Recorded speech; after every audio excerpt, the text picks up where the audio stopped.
Good morning and welcome to the Birmingham Bloomfield Chamber's annual Real Estate Forecast Breakfast.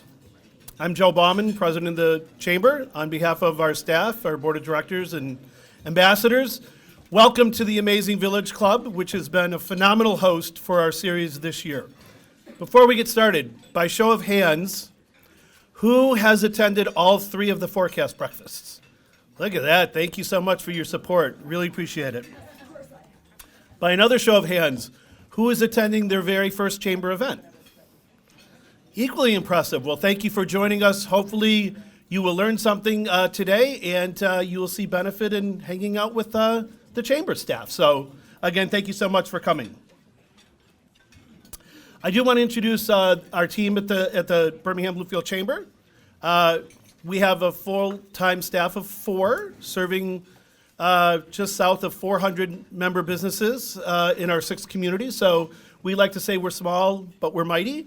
And, we keep busy trying to help all of our members grow their business. Our operations manager, Kelly Bennett. Kelly, say hi. Our membership engagement manager, Aziza Zabari. Aziza. Our marketing and events manager, and the person who was primarily responsible for putting together this morning's breakfast, and that's Annie Burns. Annie, thank you. And we also have our intern with us this morning from Oakland University, about to graduate and enter the working world, Megan Davidson. As I said, we're a team of 4 trying to support and serve, nearly 700 member businesses. We couldn't do it without a lot of volunteer help. And our volunteers are led by our board of directors and our ambassadors. They support all of our events. They volunteer to work our events.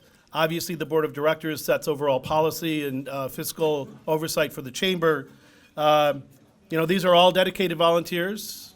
Nobody gets paid. But their service to the chamber is invaluable. So I'd like to ask if you are a member of the board of directors or one of the ambassadors to please stand and be recognized. Thank you.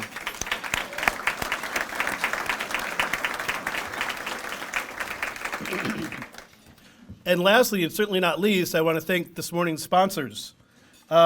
Please keep in mind that their sponsorships help keep these events as cost-effective as we can make them.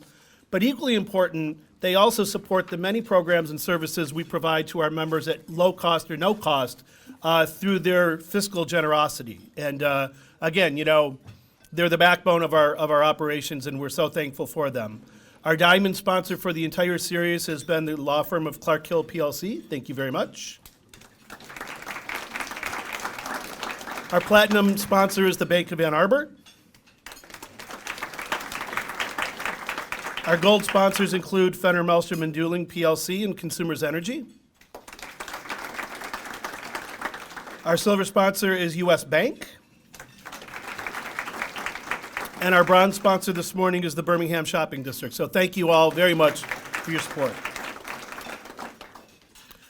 We have a lot of speakers, a lot of programs, and a lot of PowerPoint presentations. And we have a deep crowd, so we know that you're not all going to be able to review and read each slide, but we're going to do something for you.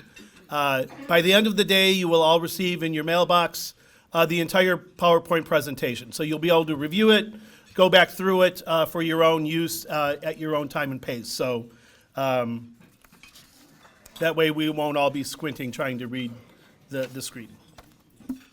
Okay, so it's my pleasure at this time to introduce our moderator for this morning. Our moderator is Paul Magy. Paul has been a member at Clark Hill since 2012. He represents owners, managers, tenants, and real estate professionals in transactional and litigation matters involving every aspect of commercial real estate for nearly 40 years. His mantra emphasizes understanding each client's business and developing cost-effective, creative solutions to vexing problems. Love that word, Paul, vexing. Paul was chair of the International Council of Shopping Centers Legal Advisory Council. He's a past Michigan State Director. He's chair for Michigan ICSC Continuing Real Estate Education and was awarded ICSC's Trustees Distinguished Service Award. He's a past president of the Building Owners and Managers Association of Metro Detroit. Paul is also a lifelong member of the Judicial Conference of the U.S. Court of Appeals and is a frequent presenter at real estate conferences, including this one. Paul, fourth or fifth time that you have moderating. So we thank you for taking time out of your busy schedule to be with us this morning. And with that, Paul Magy.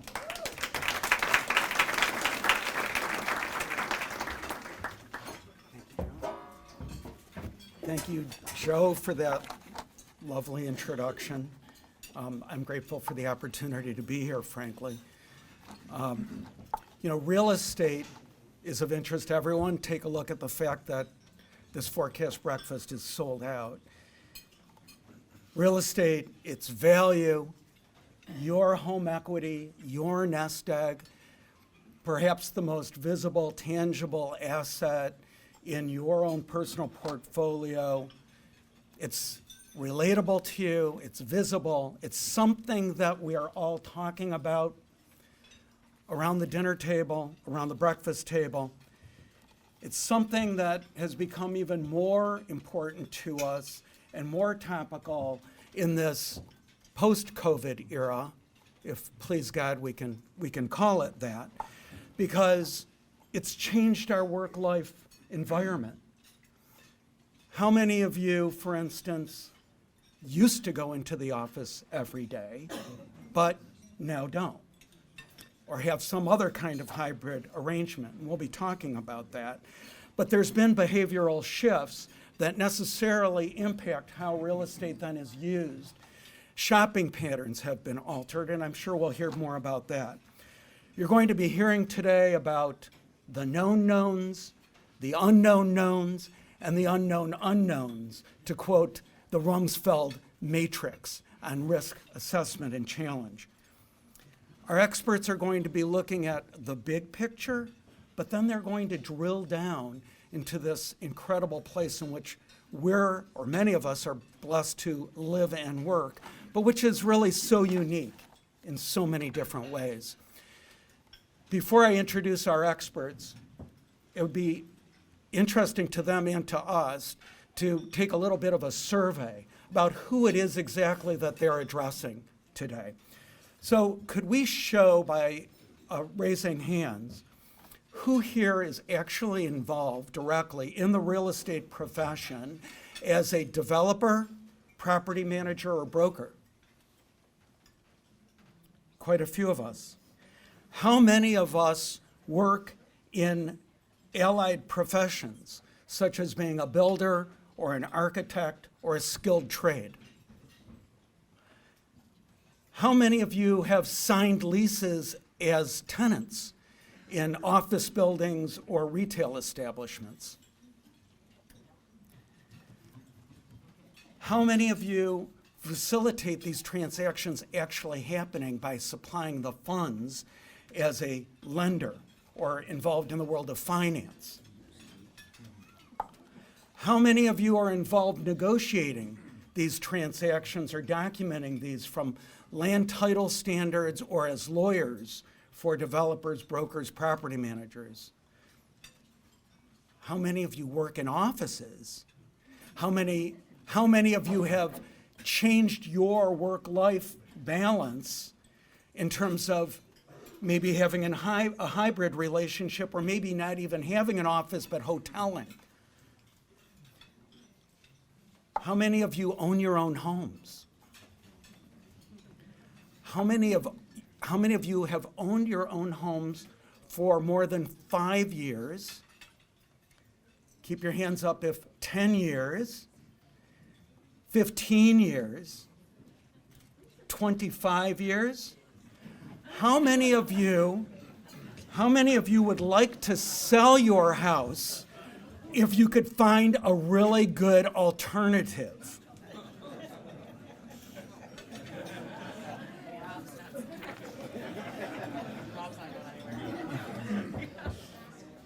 So fascinating, but look how interesting this issue is for all of us. We're going to get things kicked off this morning with a focus on commercial real estate. We're then going to learn every single thing you need to know about the future of residential real estate. I think I may have just broken the rule on overpromising. Did I just, Eric? Yeah. Okay. We have some great speakers here who are not going to disappoint you. There's so much to cover that I'm a little skeptical over whether or not we'll actually have time for Q&A, but we'll see. I do know that our speakers will be available after the program if you have any questions or have any listings that you want to sign these folks up to handle. Commercial real estate, as we've said, is anything but monolithic. We frequently speak of commercial real estate, for instance, very broadly, but there's industry sectors that you're all familiar with, whether it's office or retail or industrial, and then there's multifamily, which sort of straddles that line. We're privileged to have companies that are tops in each of these areas. And first we're going to cover commercial, dividing it between retail and office. And we have a really great company called Ares, and their principals are going to be presenting this morning, and they've divided and conquered this topic as well as it possibly could between retail and office. And the principals of Ares are Angela Thomas, and difficult to believe, but she's been in the commercial real estate industry for over 20 years. Why? Because she loves it, and you'll hear that enthusiasm in her voice. Angela is a principal at was the principal at Signature Associates before becoming a co-founder at Ares. And Ares, no surprise, stands for Angela and Erica.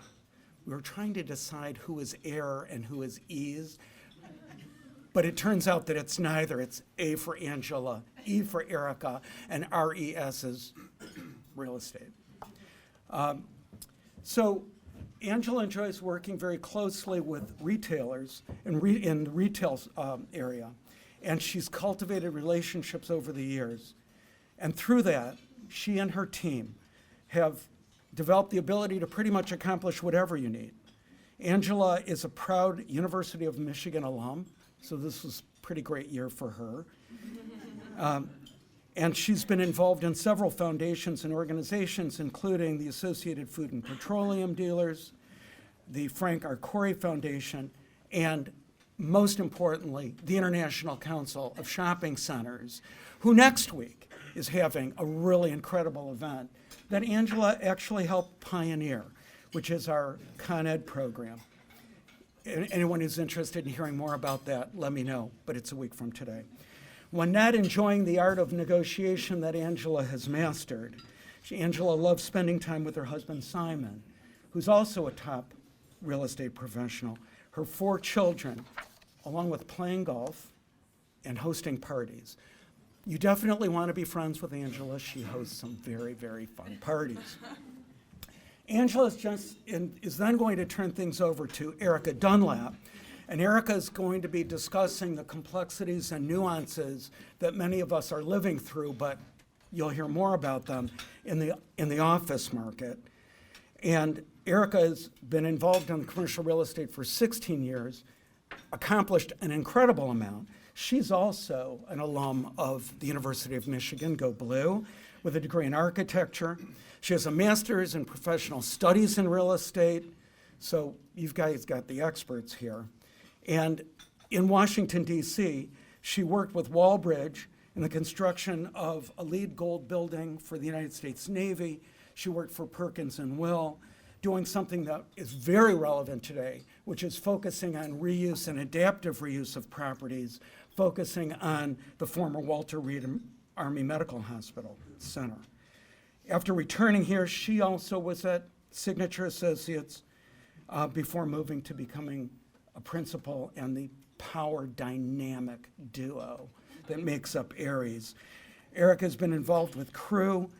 Not too long ago, as you'll see, she was identified as the Cornet Michigan Young Leader of the Year. Extremely diverse background, very competent professionals. Angela and then Eric, please come up and tell us what we need to know.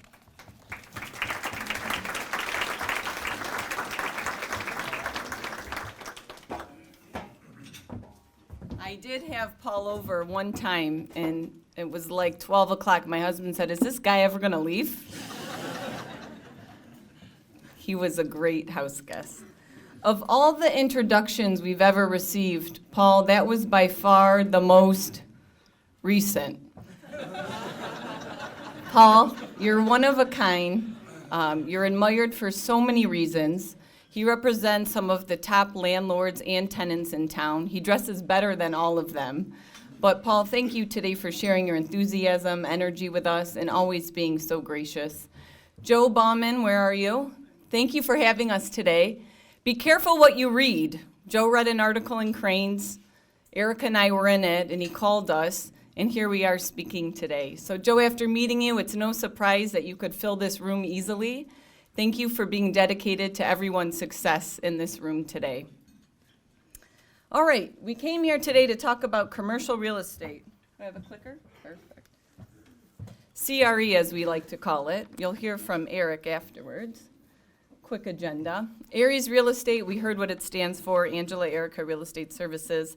As Paul mentioned, I'm Angela Thomas. I'm joined today with my business partner and best friend, Erica Dunlap, along with Megan Zervalek, our incredible Director of Operations and really the glue to our organization. People always ask us, what's our story? You know, were we friends first that got into business, or were we in business first? The answer is we met at Signature Associates, where we both worked for our entire careers. 35 years plus combined experience.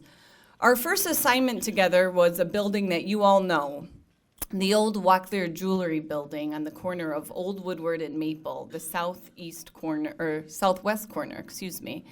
Erica and I listed that property together. I focus on retail, Erica focuses on office. That property had both components to it, and it was a success. We realized quickly that we made a great team. We loved working together. And in 2017, we formed the Aries team at Signature Associates. Fast forward to 2022, we left Signature Associates and started Aries Real Estate, which is based in Birmingham. So we love that commute to Birmingham every day over Southfield. 7 years later as a team, here's a quick snapshot of the deals that we've done in Birmingham alone. So today we get to focus on what we're so passionate about, and that's retail and office throughout Metro Detroit, and then specifically the Birmingham and Bloomfield markets. Feel free when we're done to ask us questions about industrial. We know we have some experts in the room, or the investment sales world. We dabble in all of that, but we chose today to focus on what we thought was most pertinent to the audience and what we focus on. Erica will start with an overview on the office market. And you will see an overarching theme in our presentation, which is the flight to quality. Erica, take it away. I messed it up. No, you're good. Okay. Thank you. When I walked in the room, some people asked what we were going to present on, and I said office, and people were like, "Ooh, ouch." So we're going to start on a low and end on a high here. What I'm going to do actually is pull up some quotes, and then I'm going to read them for people that can't read them in the back, and then we're going to walk through them. So early in the spring of 2024, the future of Detroit's office market is uncertain, with vacancies and availabilities near the highest level in 7 years. The effects of mandatory in-office requirements for many area businesses, including General Motors, have yet to be felt, but both workers and visitations still below 2019 levels, according to the Detroit Downtown Partnership. Office occupiers continue to adjust their work arrangements, leading many to adapt their footprints as leases expire. Although the demand for office space has decreased overall, leases are still being signed as companies continue repositioning. However, much of this activity reflects downsizing firms that are looking for smaller suburban spaces. Elevated area vacancies and slow rent growth continue to be influenced by the office sector being overbuilt late in the 1980s from a wave of speculative office development, which added just under 12 million square feet of space to the area's inventory. The office construction boom left a large pool of aging properties increasingly less attractive to businesses seeking a talented workforce that expects amenities to be offered on site. Weakness is concentrated in Southfield, Troy, and some of the urban submarkets of Detroit. The Southfield submarket has the highest vacancy in the area at 22.4%, followed by Troy South at 20.8%. But these areas aren't alone, as half of Detroit submarkets have vacancy rates between 10 and 20%. So thanks for bearing with me for reading those, but I think those are important quotes to kind of lead the presentation on office. So the biggest question we get is office dead? Honestly, the answer is yes and no. So I would say older ways of officing are certainly dying out, but there's new office trends that Angela, Megan, and I are seeing every day that are certainly emerging. There's no denying that our office market in Greater Detroit is overbuilt for the amount of office employees actually going into the office. So landlords are definitely going to need to get creative with both repurposing space and attracting tenants.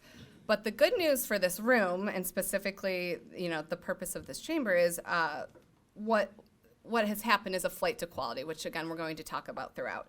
So we're seeing a lot of our activity are these larger firms on a square footage basis that are in Class B, C product in the markets that are more struggling, going to Birmingham Bloomfield buildings in smaller space, but they're downsizing into nice quality space, and that is a majority of our activity. And so Birmingham and Bloomfield are actually very well positioned for this. What is going to affect office? It's a very obvious answer, is employees need to start going back into the office. I think for certain businesses we can all attest to, doing remote work is hard. It's hard for collaboration, it's hard for brainstorming, and so I think the Detroit market in general is behind in bringing employees back to the office, but we're hoping that trajectory continues to go upward. So these next few slides that Angela and I are both going to talk about show market asking rent per square foot. So for commercial real estate brokers, we use that to market space. For this, you can see the yellow line is the United States, and then the green, blue, and orange lines are Detroit. So you can see Detroit's below the United States average. Again, these are averaging all of the Detroit market office buildings, but I think the story is pretty telling here. Let's focus on Birmingham. The story is definitely different. You can see the Detroit line is yellow, but the Birmingham lines are, the green is the average, blue being the higher quality product buildings, and then the orange being kind of that middle class. I would argue that the blue line should actually even be higher. We're seeing for Class A new product in Birmingham, landlords are asking upwards of $45 to $60 a square foot, and that's only going to go upwards from what we see. A big byproduct of that is just construction pricing and supply and demand. Talking about Bloomfield, it's the same story, but you can see the asking rates are a little bit lower, and that's mainly because Bloomfield just has more office product out there. So let's kind of zoom in on the Birmingham Bloomfield office market, which is the happy story here. So office sales and leasing are strong. We continue to see them be strong. The rates are definitely trending upwards. I think you saw from that last graph with new construction pricing, accounting with what construction pricing is right now, the rates need to be higher for landlords to cover the cost, but the amount of office space in Birmingham is certainly low, which, with the demand increases the rental rate. Historically, over the past 3 years, we've seen office buildings, depending on age and class, trading anywhere between $130 and $400 a square foot, and boutique buildings trade even higher than that. Birmingham vacancy continues to stay low, even with new product coming online. Vanity purchases are taking place, so what we call that is if the numbers don't necessarily pencil out, you have the NOI, the cap rates are extremely low. Developers, investors are still buying Birmingham properties just for the pure vanity of it, and a lot of the reasons is generational buys. These buyers are going to hold on to these properties for a long time, so the value is seen, for future years. And then going back, just the last point is we are seeing office tenants, like I said, downsizing from older suburban office buildings to these smaller office spaces in Birmingham and Bloomfield. And a lot of that is tech firms, law firms, consulting firms using that as a recruiting tool. So retention as well. If they want to attract quality talent, we're seeing them offer fresh new space to get those new employees or keep those employees. As I mentioned, Bloomfield has a higher vacancy rate, but again, that's due to more office product really being in the submarket. Bloomfield has seen really good activity post-COVID. We did several deals there last year. At this corner here, what we're seeing is our clients are going into kind of dated second, third generation space, getting a designer involved, and kind of bringing that space to life with a fresh new build out. We've found in COVID, commute times really elevated the importance of commute times. So a lot of people want shorter commute times in a post-COVID world. So you are an executive can now drive 5 minutes to work, go park, and then go to their office space. Parking is really huge in Bloomfield, which is it attracts a different kind of client and tenant pool than Birmingham. We all know the Birmingham story with parking. It's challenging. Bloomfield, you can park and walk right in, so it's a little bit of a different opportunity there. The sales in Bloomfield are trending the same as Birmingham. They're high, with boutique office buildings even being higher than that. So trends to watch out for in office. First being repositioning. There's been several news articles about this lately, but what we're going to look for is developers are buying dated office buildings with lower vacancy and investing in them to reintroduce to the marketplace. We're going to, as these loans are maturing, I think we all are reading this in the news, we're really going to see this activity pick up. Landlords are going to, and investors are going to be in a position that they don't necessarily want to be in, and people are going to step in and figure out what they can do with that asset and probably buy it at a lower price and then reinvest in it and reintroduce it to the market. For wellness scoring, we're seeing this kind of being a new standard that landlords are marketing their office buildings with. We've heard of LEED certification, we've heard of Energy Star. Wellness takes into effect air quality, fitness, lighting, kind of some new factors like that. And owners are using that as a marketing tool to kind of highlight their buildings and set it apart from other office buildings. Office amenities are huge now. We do office tours all the time, and I'll never forget, I was touring a woman who all her employees were remote, and she said, "Erica, I just need to find the coolest space so my employees come back to work." And so one of the most common questions we get now is, can my dog come to work? Where's my dog gonna go outside? So things like that is landlords are going to need to continue to brainstorm on-site food, outdoor space, things like that are going to be more important than ever in attracting employees to come back to the office. And flight to quality, like Angela said, this is going to be a common theme. Birmingham and Bloomfield are very well positioned for this in the sense that we're going to continue to see people kind of reevaluate their leases and their buildings and say, like, where do we want to be? What is going to be the cool new space for the future and future generations? So with that, we'll turn it over to the exciting retail market that Angela's going to talk about.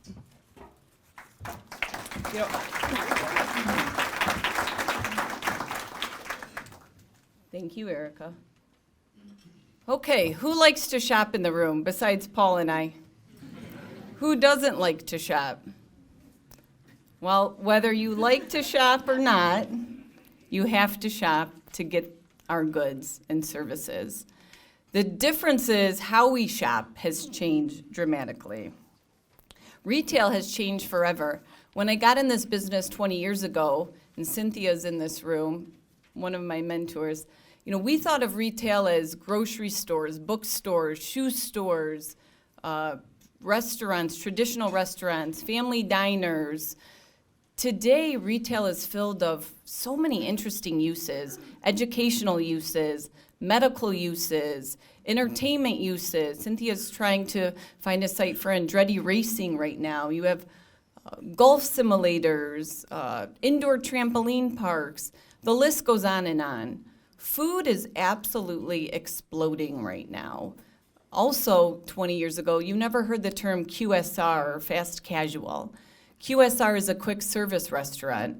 There's new concepts from the wings to the donut places to Middle Eats.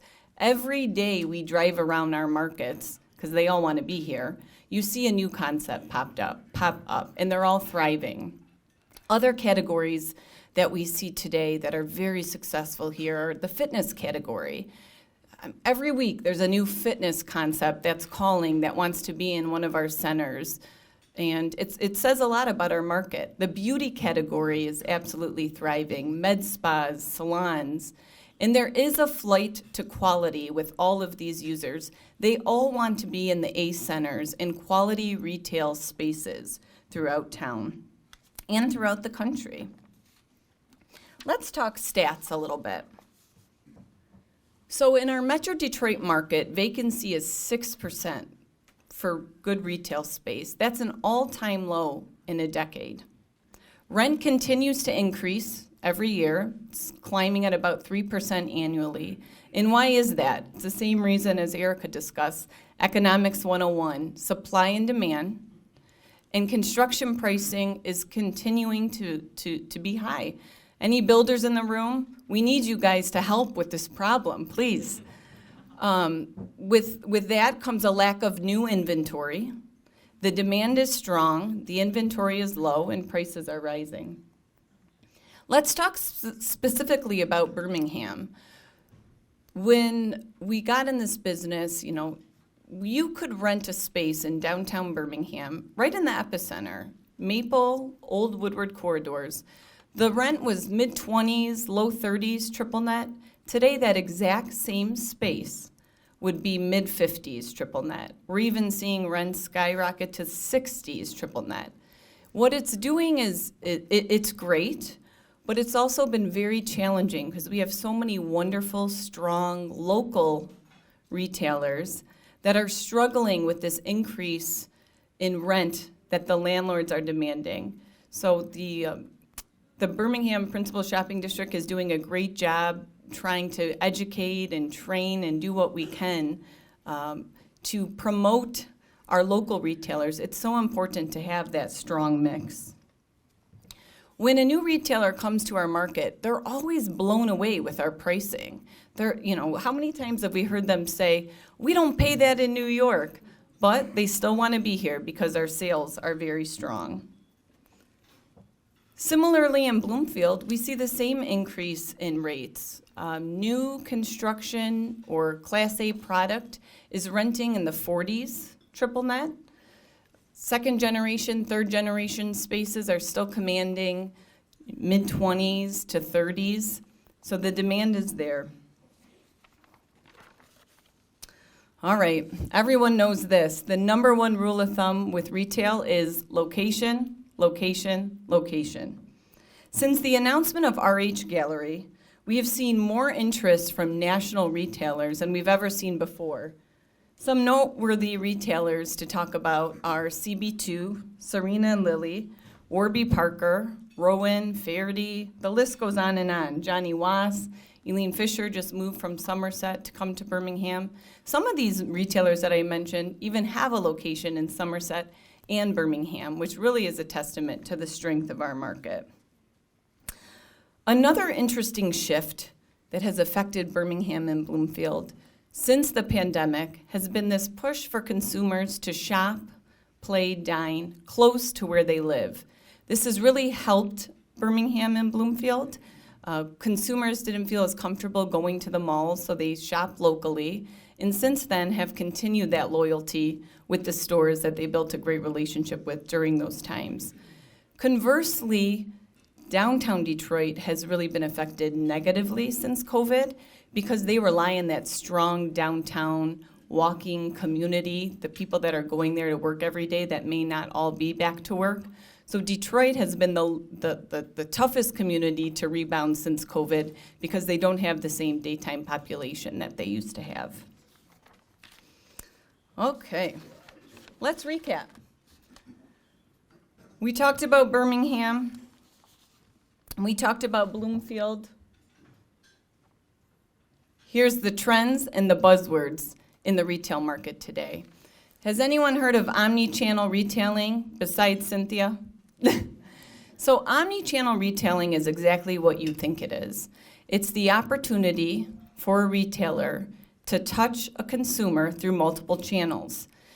Omni-channel retailing is buying a product through the website online and being able to return it in a brick and mortar store, or buying something online and being able to pick it up in the brick and mortar store.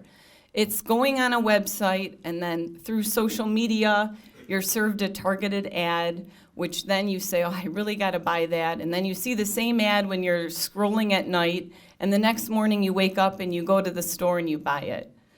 This is omni-channel retailing, and it's really all the buzz today. It's a good thing. It's not a bad thing. Another trend that we talked about in office, and we've talked about it in retail, is the repurposing, the reimagination, the reinvention of retail spaces and the type of tenants that use these spaces. Now is a good time to talk about the regional malls and what we are seeing happen with the regional malls. We all know Somerset, it's just a couple miles away. Somerset has more luxury retail today than it did when the mall opened. And it's so interesting. I just heard that the Chanel boutique inside of Somerset, inside of the Saks, is the top 3 Chanel boutiques in the country. Same with that Saks. So, we all live here and shop here, or some of us live here and shop here like we're fortunate enough to do. I don't know if we really realize the strength of this community and the buying that happens here. Oakland Mall, not that far away either, was recently bought by a local entrepreneur real estate guy. The focus for Oakland Mall is going to be entertainment, family entertainment.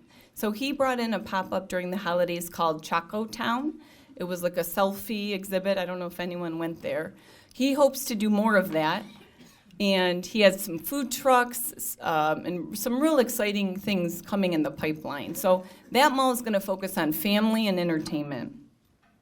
You have Fairlane Mall. This is old news, but it's still interesting and plays into this conversation. When a box there went dark, they filled it with Ford Motor Company employees. So you have office tenants inside a mall. It was a win-win for both. The employees were able to walk around and shop, and the retailers were able to enjoy all those new shoppers that weren't there before. Eastland Mall, for all you East Siders out there, my husband grew up on that side of town. He went to Eastland Mall to go to the movies, to go to that Hudson's. It was bought by North Point Development, an industrial company, who then knocked the mall down and is building industrial and warehouse sites. And then lastly, on the tenant side, we were working with Lifetime Fitness, and Lifetime is looking at former Macy's boxes and potentially using that space or demolishing them and building new for new gyms throughout the country. Another trend or another important factor is design. Design, design, design. Creating an experience for these retailers, whether it's through digital design or physical design.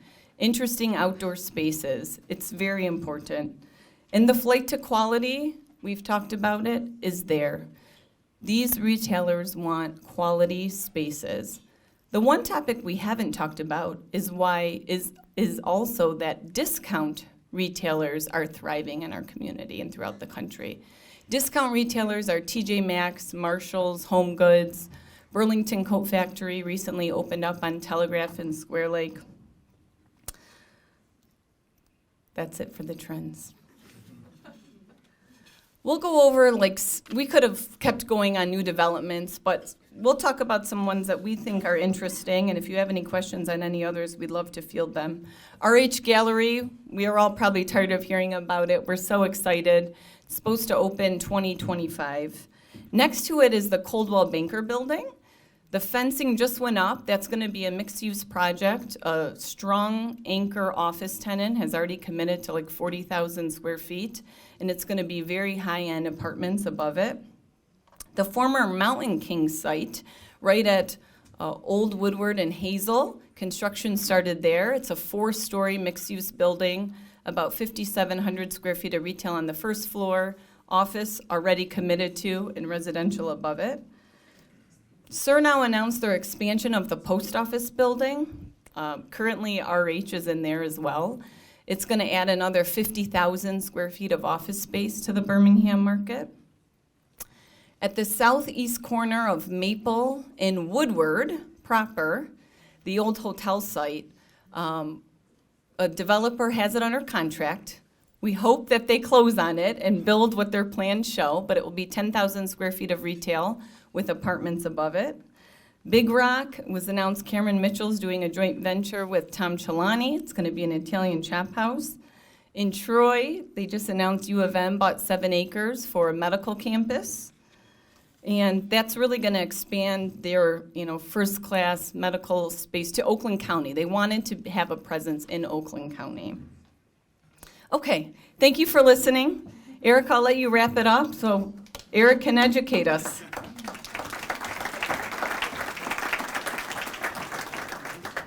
I'm back first. I'm back for just a second. You can clap again if you want. But this slide didn't come through, so, well, that's okay. Hopefully it will in the copy we sent out. But just wrapping it up, there's 4 key takeaways that we are just going to reiterate. Office and retail markets in this area, the discrepancy between nice product and tired, dated product is now larger than ever. This is just something that's going to be prevalent everywhere you go. In our markets, quality product will always be leased due to tenant demand. That's just a fact that we believe. Second, office, retail, and residential all rely on each other to be successful. It's important to have employees back to the office. I mean, I'm selfish as an office broker saying that because it helps activity, but it's just going to help retail, residential, it helps everything. It equates to more shopping and eating during the day, which increases overall sales. It's just a cycle we've always had that COVID affected, but we're hoping to get back there. Restaurants throughout Metro Detroit are healthy, apart from restaurants in the state of Detroit, like Angela talked about during lunchtime. That's, a direct, result of employees just not going back to Detroit as much as they are in Birmingham and Bloomfield. Birmingham and Bloomfield restaurants, both full service and quick service, are thriving. Lastly, retail may look different, but luxury stores, hospitality, and experiential retail are booming, like Angela talked about. So thank you all. We hope this was informative, somewhat informative, educational. It's an honor being here. Thank you to everyone. Our team could not be more hopeful and encouraged for the commercial real estate market, Metro Detroit, beyond, and specifically here in Birmingham Bloomfield. So thank you. I'm turning it over to Paul now.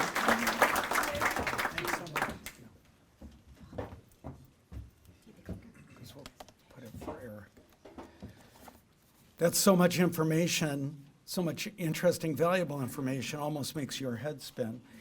I think to keep your head spinning, we're going to turn this over to Eric Walstrom, and I think to give him maximum amount of time, I'm going to let him speak more about himself, except to tell you that he's really a phenom and a success story in terms of growth in this market. And we're really grateful to have him here. Eric really got things started with that Properties, Christie's International Real Estate.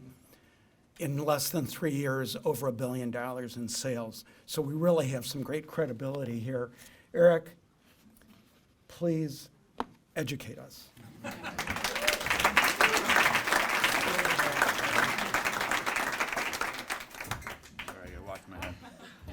All right. Good morning. Thank you, Paul. Good morning.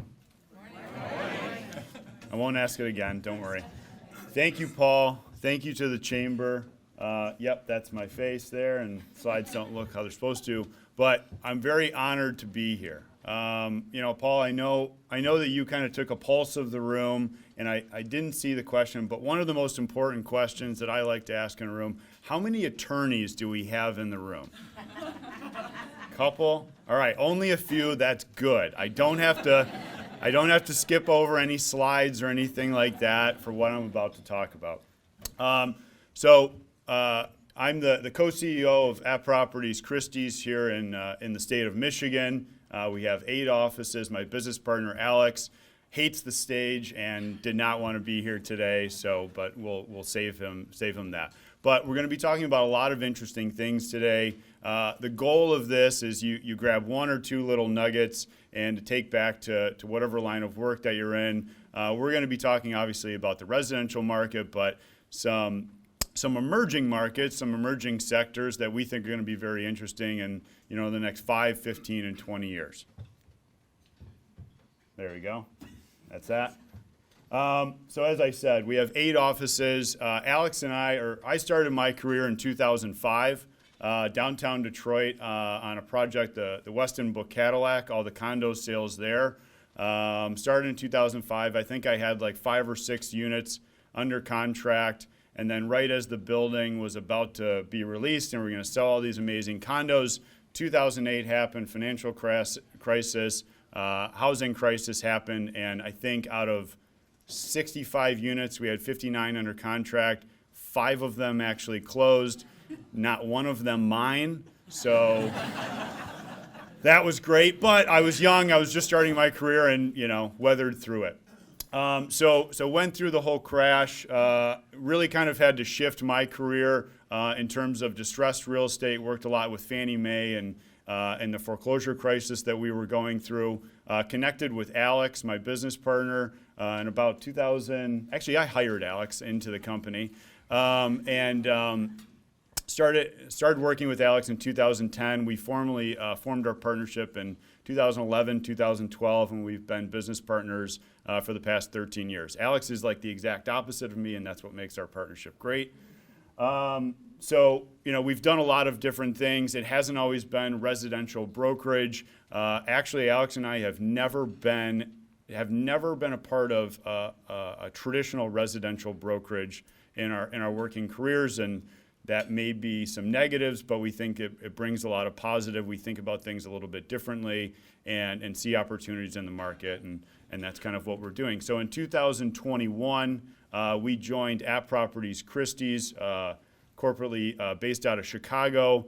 And as Paul mentioned, since 2021, we have close to 10x. We didn't hit $1 billion last year in sales. We were really close, but goals are goals. So it's going well. So we've had a lot of growth. We think that we've had a lot of organic growth, and it's been an amazing ride. And again, I'm honored.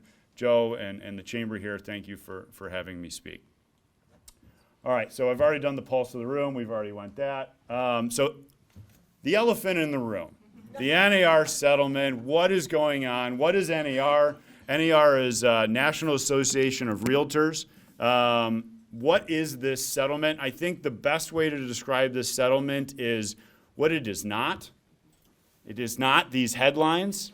I'm sure a lot of you, whether you're in real estate or out of real estate, you probably saw these headlines. I really enjoyed the New York Times headlines the day that this broke out. Powerful realtor group agrees to slash commissions and settle lawsuits. We're all slashing commissions. That's what they're saying. That's not what's happening. So I just want to briefly touch on this. I know it doesn't really affect this market, but it does affect you working with agent. So sifting through headlines, it's shocking. It was shocking to read a lot of these headlines and where our profession is going and what they were kind of portraying. But then again, it's headlines. I don't know if there's any reporters in here, but clicks are clicks. So go for that. All right, so I'm just going to quickly go through this. I don't have any notes that I'm reading from, so I'm going to read up here. So what is the NAR settlement about? The National Association of Realtors proposed a nationwide settlement in a lawsuit involving broker commissions. The settlement aims to provide more transparency to home buyers and sellers. I think that's one of the biggest keys is the transparency piece. A lot of consumers, buyers, sellers, you ask, what am I paying in commissions? What am I paying in compensation? Who pays it? A lot of consumers, even if they've bought houses in the past, they may say, wait, how does this work again? So I think one of the biggest things that'll happen from this is a lot of transparency in the market, working with both buyers and sellers. And the best agents who can educate and explain these changes are the ones who are going to thrive. Again, so what is the settlement trying to achieve? The goal of the NAR settlement is to provide more and more clarity and choice around agent compensation on both sides of the transaction. I really want to emphasize this. Commissions, compensation, they've always been negotiable. This is not a new thing. It's, the 6% or 5% or 5.5%. All this stuff has been negotiable since the inception of our profession. So they've always been negotiable. That is not changing with this. It's just going to change some nuances. Most of the time, it's going to happen on the real estate agent side and how we conduct our business. Not as big changes to the consumer, but we'll just get through this quickly. How would NAR settlement affect home sellers? Commissions remain negotiable between sellers and their agent, as I just talked about. Sellers can still choose to make offers of compensation to buyer's agents.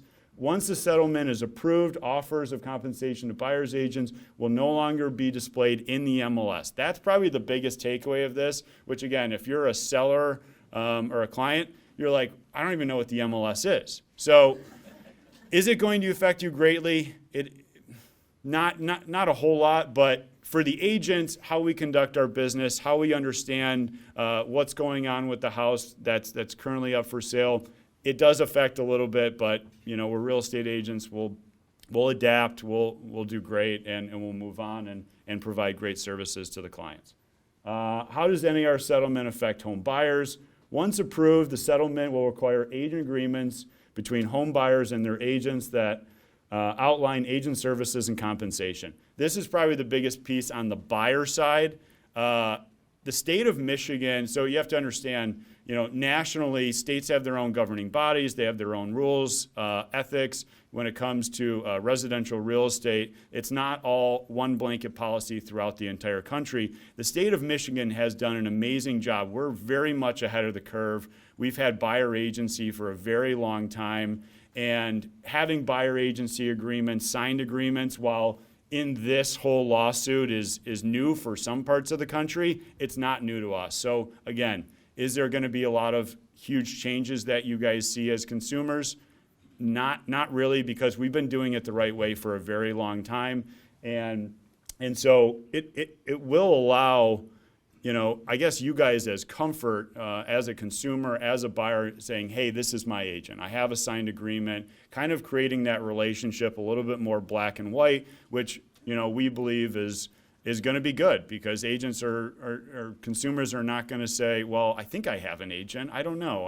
I walked through a couple houses. I don't know if they're my agent. So hopefully it will bring clarity and transparency to the market, which will be good for everybody. That's it. Okay. NAR settlement. If you're still confused, we can talk afterward. But yeah, it's happening in our industry, and I'd love to chat with you after. Okay.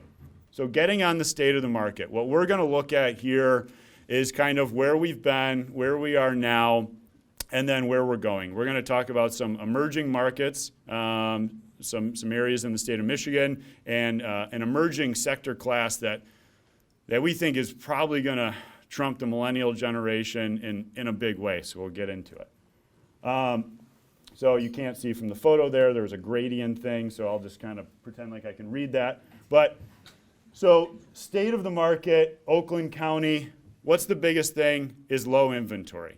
Angela and Erica talked about supply demand. We are very much dealing with this right now. We have very low inventory across the state, across Oakland County, Birmingham Bloomfield, and across the nation. Right now we have about a 5 million home shortage across the nation. I mean, that's a wild number, and that's not going away anytime soon. Home builders are recovering from 2008. Home builders are recovering from COVID, and they just cannot keep up with the pace and the demand from home buyers, and we actually think it's going to be even more so amplified in the next 5 to 10 years with this new emerging buyer class. So we have a huge shortage. Is this a problem right now? If you're a seller, no. It's not a problem. You're sitting pretty, especially if you're in markets, Oakland County, Birmingham, Bloomfield, Woodward Corridor. These markets are probably some of the hottest market in the entire state of Michigan. And as a seller, you're dealing with multiple offers. You're dealing with, all these different things that give you a lot of leverage against buyers. Working with a real estate professional will kind of clarify a lot of things and point you in the right path to make the correct decision. If you're a buyer, this is not good. So as buyers, you spend a lot of time looking at properties, working with agents, putting offers in, missing out on, $5,000 here, $5,000 there, appraisal waivers, inspection waivers, all these different things in order to make your offer look the best. And so it's a very difficult time for buyers right now. And there's a number of reasons for that. Again, it's the low inventory, it's the supply demand, and so where do we see this happening, or where do we see this changing? We're going to take a look back real quick. The graphs are small, so you guys can't see any of this. But so looking at month supply of homes. So the graph on the left, this goes back all the way to 2006. So before the crash, month supply is how we determine where we're at in terms of a buyer's market, a seller's market.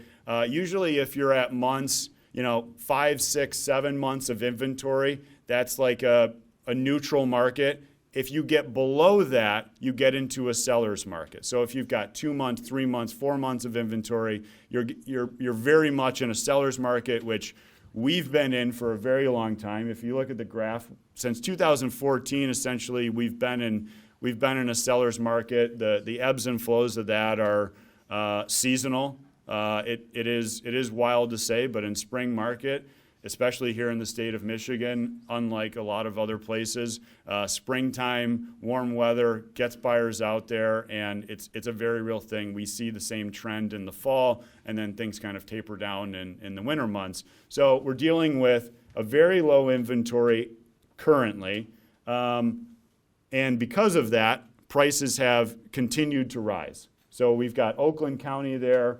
The bottom of it in 2009, average sales price was around $150,000. Right now, we're looking at about $425,000 of average sales price. That's all of Oakland County. So if we zero in even further, same graph, same information, we're looking at Birmingham Bloomfield and kind of the northern parts of Woodward Corridor here. So we reached our peak of upwards of 25 months of inventory in 2008, 2009. But you'll see the home values and the home sale prices, in the Birmingham, Bloomfield, and northern Woodward Corridor, they rebounded the quickest. So this is I don't want to say it's a Teflon market, but it snaps back the quickest no matter what kind of disasters. Talking about 2008, the worst financial crisis in 100 years, or COVID in 2000. I mean, COVID was such a short period to get a good deal. A lot of people are like, oh, I'm waiting for the market to crash. I'm waiting for the market to crash. What does everybody do? I mean, the amount of times that we hear that, and I'm like, okay, so wait, let me get this straight. You're going to make the largest financial decision of your entire life when the world is possibly ending, the market's crashing, and your job is in jeopardy. That's when you're going to do that? No, you're not. You're not going to do that. So stop waiting on that if buyers out there. I know you real estate agents know this, but it's just, you have to understand the goals of buyers and sellers, and you try and achieve those goals. So in talking about home prices, in 2009 we were around $450,000 average sales price. Now we're $675,000. So a lot of home value, a lot of equity. Especially, Paul, you asked earlier, how long have you owned your home? If you own your home in this area for 20, 25 years, some of your mortgages are paid off. But you're sitting on a ton of equity, and now may be the time to release that equity and move on to something else. All right. So forecasting emerging markets. How am I doing on time? Yeah, good? All right. Okay. Forecasting emerging markets. Now, typically you think about emerging markets, you think of Nashville, Tennessee, Austin, Texas, Raleigh, North Carolina. Those are markets right now that are just on fire, absolutely on fire. And those, I wouldn't necessarily categorize those as emerging markets. Those were emerging markets 5-10 years ago. What we want to focus on right now are emerging markets that we're going to see, maybe not in the next 2 to 5 years, but 5, 10, 15, 20 years down the line. Where are the best areas to be? Where could you buy a home that's going to appreciate the most value? And again, you wouldn't really necessarily think about this, but a lot of conferences that we've gone to, a lot of speakers talking about this have designated the Midwest as an emerging market. It's a shocking thing to hear for anyone that's grew up in this area their entire life, but we've never heard that. I mean, you want to think about the Midwest as like the Sun Belt of the past 30 and 40 years. Why? Because natural disasters and things occurring around the country, on the coast, down south, they do not occur here in the same amount of validity as other parts of the country. You're talking about wildfires, you're talking about hurricanes, you're talking about weather patterns.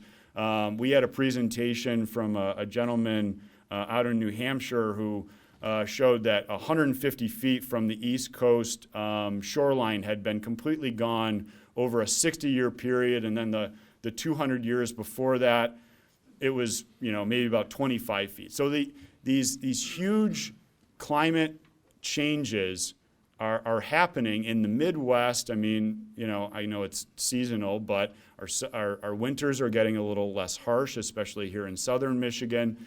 And we're really kind of primed for the next 5 to 20 years to be kind of a safe haven for anyone that wants to avoid wildfires or natural disasters where they currently are.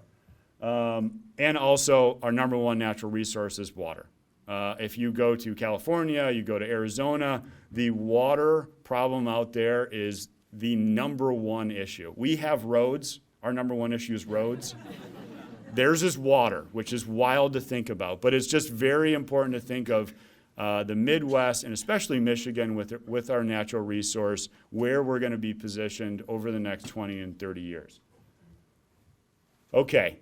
This is that emerging market, but an emerging buyer class that they're not really there yet. So we're talking about Gen Z.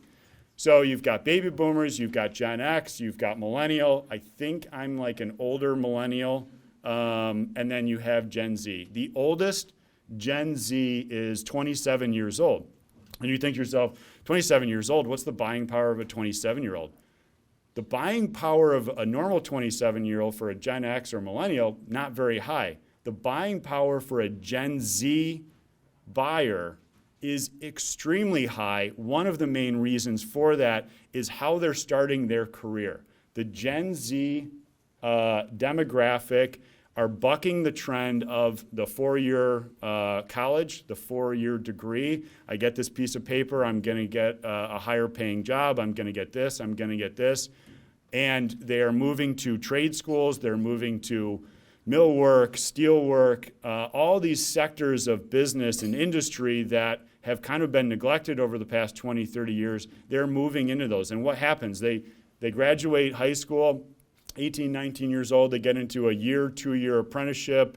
They come out making close to 6 figures, no debt, no student loans, no anything. It is a huge piece to this demographic that we really need to take notice of because they come out very well capitalized, and a 27-year-old in a Gen Z generation is essentially like a 35-year-old with like 2 kids and everything. Just like it's a very financially stable demographic that we need to take notice of. And one of the biggest factors of Gen Z, and this is according to the Pew Research, 76% of Gen Z buyers list climate change as one of the top factors of where to live. So you have the state of Michigan, you have the Midwest, it's prime for this. We think that the Gen Z buyer is going to be one of the biggest sectors and quickly take over the millennial generation as one of the most important clientele to focus on. Just another emerging market. I mean, everybody's heard about Traverse City. There's a lot of building. There's a lot of things going on. Data's really good, but data can only get you so far, or sometimes data doesn't actually start the conversation. We as residential real estate agents, we believe in relationships. We believe in, going through or, beneath the data or in between the data to find out what's really going on, having conversations, talking with developers, working with developers. So Traverse City, this is an interesting case study for us. So we've got 2 offices up north and some great agents that work in this market. And we met with a recent developer who is from New York City, worked at Related Holdings, Stephen Ross, Hudson Yards, owner of the Miami Dolphins. Amazing developer. And this gentleman worked for them for about 10, 15 years on their development division and is now doing a lot of things in Traverse City. And in talking with him, he let us know that this Traverse City market is just kind of scratching the surface in terms of future development. Why? New York City, Boston, East Coast buyers, you can get on a plane, get to Traverse City Airport in an hour and a half and get to your destination faster than you can get in the Hamptons at about a tenth of the price. And we have coastline, it's fresh water. So this is a market that we're really paying attention to. And through our network, we actually tracked flight patterns over the past 3 years. And there's been a 33% increase in flights from New York City and Boston to the Traverse City Airport. They're kind of going up in the Leelanau Peninsula up there. So if you have properties, I mean, the reason why this is important here in this, and we're talking about Birmingham Bloomfield, a lot of people in Metro Detroit obviously have homes up north in these markets. So very much pay attention to Traverse City, even more so than you already are. Again, just quickly noting, using, App Properties Christie's and our website to kind of understand where people are looking for homes from out of state. So we have the top 10 cities. We get about 19,000 new users on our website a month, and we track this about a year. So you have, obviously, your number one, Chicago, New York, all the interesting ones. But one to note here is San Francisco. San Francisco obviously has a lot of natural disasters and everything that's going on in California. There is a high level of interest in the state of Michigan, in the Midwest, from California, and specifically San Francisco and Silicon Valley. I think the automotive industry here has done an amazing job of attracting that talent, and they're going to continue to attract that talent. Stephen Ross is doing the U of M Technology Center right downtown Detroit, which is an incubator hub for a lot of attraction of the talent. And that's one of the things that Michigan, the state of Michigan, when I graduated in 2008, everybody left.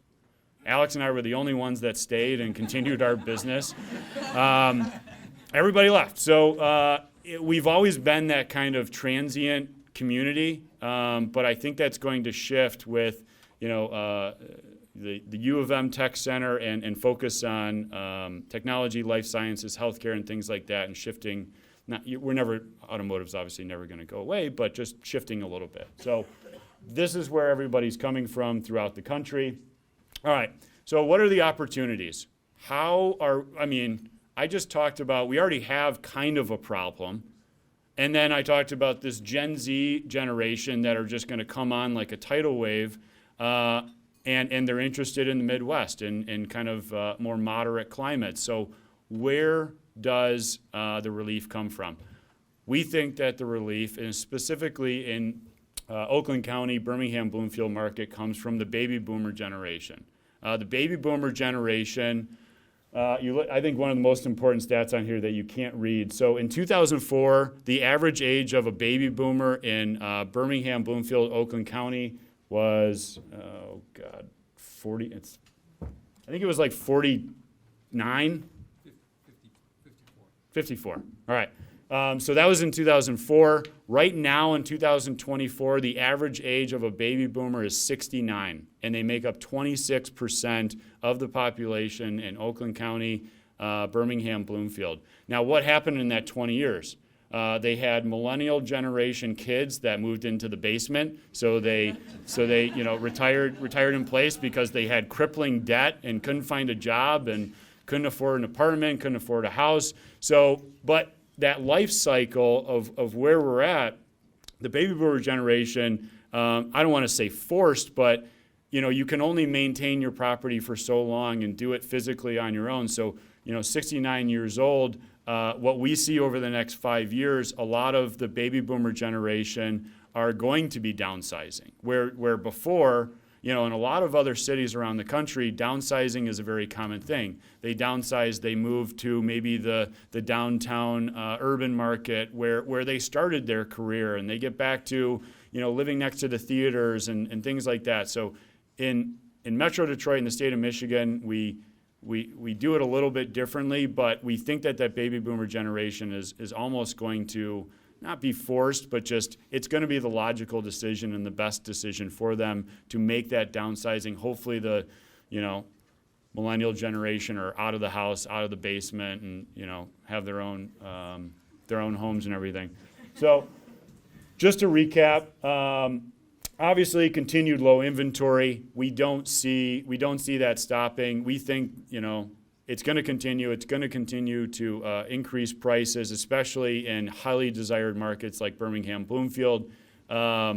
We think that 5, 10, 15, 20 years, the baby boomer generation is going to fill that void of inventory into the market. And so that's something very interesting to look at. And a lot of new developments, and I'm sure you guys can attest to in the commercial sector, a lot of new developments, apartment complexes, even condo projects that are of large scale. I mean, their main focus is how many amenities can we pack into this thing? Kind of like your shopping malls. How many amenities can we pack into this? You can do your shopping, you have the pool, you have everything. So that is very desirable for the baby boomer generation demographic. We talked about the Gen Zs. And the most important thing, use an agent. There is a lot of nuances. I don't even know what I just talked about, but there's a lot of nuances to this sector. There's a lot of pitfalls and things that you need to know. If you don't know, you don't know. And you can be the smartest person in the room, and you're not going to know an escalation clause and how to write that, except for if you're Paul, an attorney.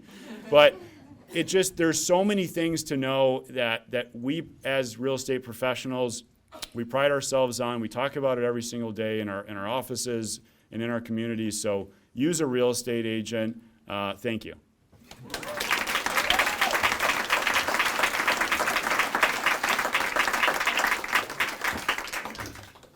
Thank you again for coming. Thank you for your support, and hopefully we'll see you all soon.